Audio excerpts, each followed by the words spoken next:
The colder weather does affect the catch, yes, sir. Whether you call them crawfish, crayfish, or crawdads, this freshwater crustacean is a prized menu item in the southeastern United States.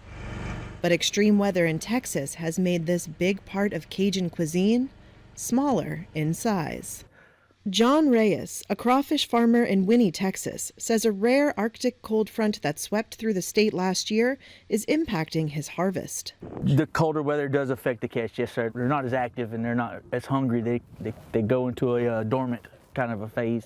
In December, temperatures in Winnie dropped to below freezing, which can make crawfish lethargic, meaning they don't eat and don't grow. What normally doesn't freeze is the coast. Todd Sink is an aquaculture specialist at Texas A&M AgriLife Extension Service. Usually, if you look back at climate records, about every 10 to 12 years, we'll get a freeze at the coast. We've had two major freezes that have been prolonged for days in 2 years apart. And that is completely unusual. So it's not just disrupting crawfish, it's disrupting the red drum production, hybrid striped bass production, all these aquaculture species that are growing down there.